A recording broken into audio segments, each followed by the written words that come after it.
Officials have said that the Modi government is pushing to finalize two major Make in India projects as soon as possible, which includes 6 conventional submarines with their independent propulsion system under Project 75I, and the local production of AK-203 rifles over the next few months, while the most awaited tender for 114 fighter jets could take time.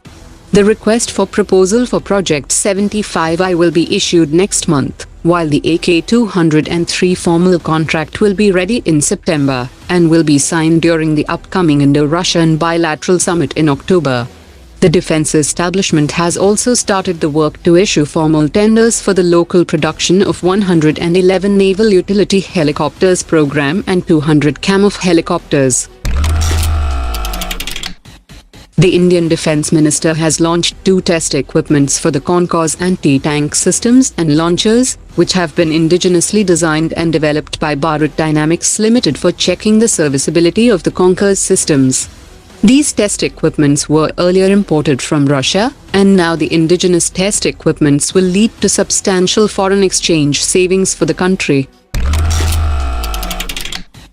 The Defence Minister has launched a number of products developed by different factories of the Ordnance Factory Board, which includes a remotely launched NAMICA carrier with amphibious capabilities that is equipped with the 3rd generation NAG anti-tank guided system, a new 8.6x70mm sniper rifle, a dual-caliber anti-material rifle to target light armored vehicles and radar systems, and an upgraded 8 km range commander's thermal imager cum day sight for the T90, which will be retrofitted in all existing T90 tanks in service with the Indian Army, and will lead to substantial foreign exchange savings.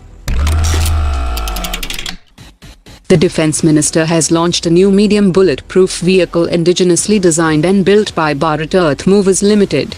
The 4x4 all-wheel drive vehicle is specially designed for easy maneuverability, operability and maintainability, and is equipped with night vision camera, blast resistance seat, GPS navigation, radio and telecommunication system, modular armored hull, central tire inflation system, and has a carrying capacity of 10 personnel.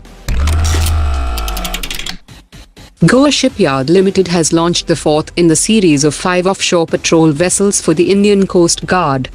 The 105-meter vessel has a displacement of 2,350 tons and an endurance of 11,000 kilometers, and it is fitted with state-of-the-art navigation and communication equipments and sensors, and can also carry a twin-engine helicopter, 4 high-speed boats, and 1 inflatable boat for search and rescue operations. Russia has sent an invitation to India for a multilateral joint military exercise Kavkaz-2020 in September, and the invitations have also been sent to China, Pakistan and Turkey. While India has confirmed its participation with 178-member tri-services contingent, the response of China and Pakistan is not yet known, while the militaries of 18 countries are expected to take part in the exercise.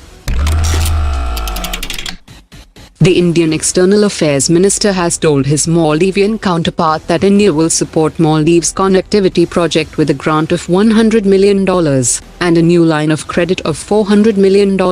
which will help to connect the capital of the island nation to 3 nearby islands. And this is seen as stepping up of Indian diplomatic efforts in the region, in which China has also been focusing with its Belt and Road Initiative.